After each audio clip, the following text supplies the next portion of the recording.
Everybody, this is Dream, and today we have a 10-game NBA slate. Before I get started, can you guys smash that like and subscribe button? Hopefully everybody did well yesterday. Ended up doing pretty good with all the injuries that come out late in the day. Hopefully similar things happens today, as this slate is rough with injuries. Almost every team has some injury situation. So we'll get into the injury report here. Before I get started though, can you guys smash that like and subscribe button? It helps the channel a lot. I will try to post on YouTube a breakdown for the smaller college basketball slate tonight, but I probably won't be able to get to the noon slate, so I am sorry about that. But I will try to get a late slate at least. And we have some pretty good games today in NBA. We have a lot of lower scoring games and a couple really high scoring games. The Atlanta Milwaukee game has the highest point total on the slate. And see here, I think the Pelicans and Chicago are at just 219 points. Phoenix and Memphis also at 219 points. So there's a couple low games here, and there's a few high games. Miami and Indiana obviously have a 241. That seems high for them. But overall, this Denver Sacramento game also looks interesting. But we have a lot of interesting upside games here. But fantasy is going to be rough today until we get some of these questionable tags cleared up. So let's get into the injury report. For the Cleveland-Detroit game, for the Cavs, Levert is out. For the Orlando-Brooklyn Nets game, for the Magic, Carter Jr. and Fultz is out. And for the Nets, Simmons and Walker are out. For the Pelicans and the Bulls, for the Pelicans, Alvarado is questionable. Ryan is questionable. Nance is out. Murphy is doubtful. And Zion Williamson is questionable. And for the Bulls, Levine is out and DeRozan is questionable. For the Pacers and Heat, the Pacers have Smith out and Halliburton questionable. And for the Heat, Bam is out and Hero is out. For Atlanta, the Hawks play Milwaukee, and for the Hawks, Jalen Johnson is out. And for the Bucks, Crowder and Connaughton are both out. For the Oklahoma City Thunder versus Dallas game, the Mavericks have Doncic, Kyrie, and Tim Hardaway Jr. all questionable. That could be a blowout for OKC if all those guys sit. For Memphis and Phoenix, for Memphis, Smart and Kennard are out, and Rose is questionable now, as is Tillman being doubtful. And for the Suns, Booker is questionable, and Beal is out. For the Trailblazers versus Utah, for the Trailblazers, Simmons and Williams are out. And for the Jazz, Olenek is questionable. Markkanen, Clarkson, and Dunn are out. For Denver versus Sacramento, the Nuggets have Gordon as questionable and Murray is questionable. And for the Kings, Murray is questionable for them. For Houston and LA, Houston has Thompson out. And for the Lakers, LeBron is questionable. Vincent is out. And obviously, Vanderbilt is out as well. So we have a crap ton of questionable tags that could definitely open up some value. Yesterday, the value opened up in Dallas whenever Doncic set, and a bunch of the cheap guys there were $3,000. I don't expect a similar type of thing to happen today with them, but there's going to be some other options today, so I do like this slate from that perspective, but it is high risk as there's not a whole lot to look at right this moment.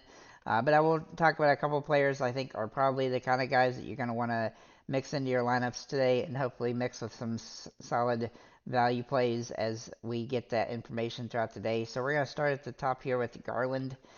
He is a core play for me today with Cleveland playing a little bit of an up-tempo game against Detroit, and Detroit not really playing a ton of defense. Garland has a good ceiling, even though he does have a low floor, but it's kind of matchup dependent. And also with Levert out, he should get a nice boost today in usage, and he does shoot a lot of shots in these types of games. I expect him to have a big game here and cover his fantasy point required spread totals, and he looks pretty solid on the slate. Then we'll look at Joker for Denver. Now, he does have a matchup here against the Kings, who is a faster paced game. He's been absolutely dominating everybody lately, and I look for him to continue that. His price obviously super expensive. Murray looking like he's out, uh, and Gordon being questionable. Uh, that gives him some more opportunity to have as much usage as you can handle and get more assists. He does need to get the rebounds. He only had 5 rebounds yesterday against Phoenix, but he'll bounce back today and get a close to triple double one way or the other. So he's definitely worth a look. I'm good. Excuse me. Giannis is a good, contrarian play off of Joker. He's played pretty good recently. He's finally starting to figure out the the way to play with Lillard, and he's really been dominating 60 fantasy points in 5 of the last 7. That gives him a lot of potential here. especially in a faster paced matchup against the Hawks, which should be the fastest paced game on the slate. So he definitely carries some potential in this one. He's also been over 60 fantasy points in 3 straight, and he's done that as well in, I think, 5 of the last 7. So that gives him a lot of potential here as he's really started to figure it out. Looking at Shea Alexander, he's been hard to ignore throughout the season as he's been absolutely dominating today. This year, sorry. And today looks like he's going to continue that trend here against Dallas, who might be missing a bunch of pieces. He's also dominated Dallas in the past, and I look for him to continue to do that, whether they have Doncic or not.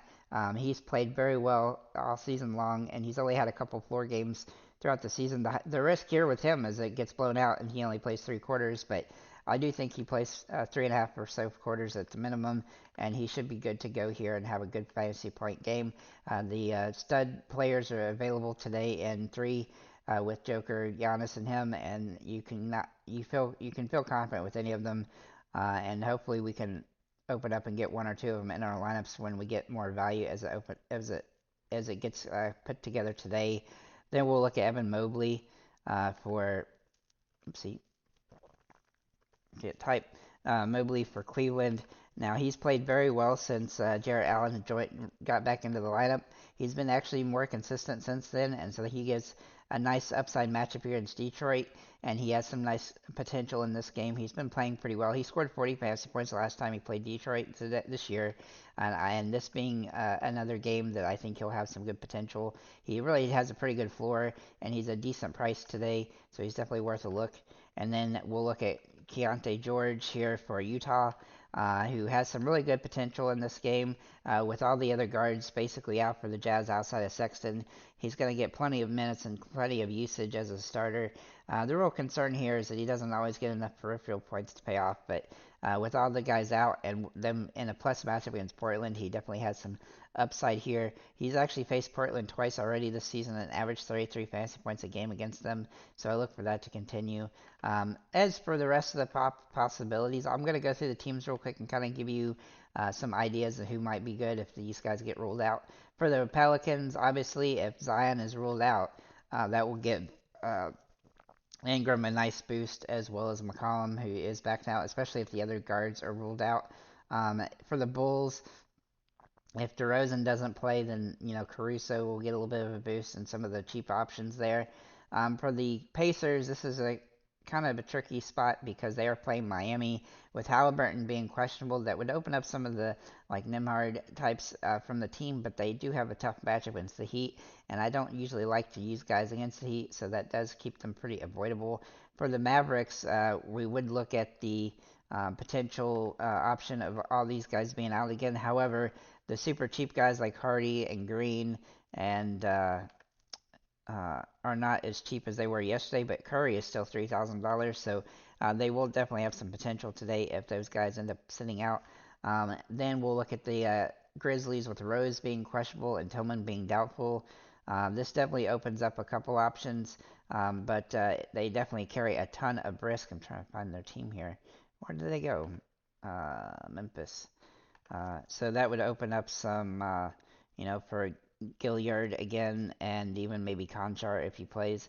But there's some risk involved in that team. As for the Suns, obviously Okogie gets a little bit of a boost if Booker was to be ruled out, as well as Goodwin and Allen and Gordon. And then with the Trailblazers, that's already relatively set. With the Jazz, Olenek is questionable, and Markkanen, Clarkson, and Dunn being out. If Olenek were to miss, that would definitely give Kessler some more minutes, and even Talon Tucker, and then Collins would also be interesting on the slate, especially against Portland. As for Denver, if Murray and Gordon miss, that would open up some options, but they really don't have a lot of upside in Braun and maybe Justin Holiday, but Joker and Porter Jr. would definitely carry the most of the load there against Sacramento. Then looking at LeBron and the Lakers, if LeBron or Davis were to miss, which Davis is probable, and Reddish is probably good to go today, Reeves and Russell would definitely get a little bit of a boost, as well as Hachimura. So overall, this slate is pretty rough, at least at this point, but hopefully we can open up some value as we get through this through the day and get some guys that are worth taking a look at. So thank you guys for liking, commenting, subscribing. If you have any comments or questions, feel free to leave them below, and have a nice day, guys.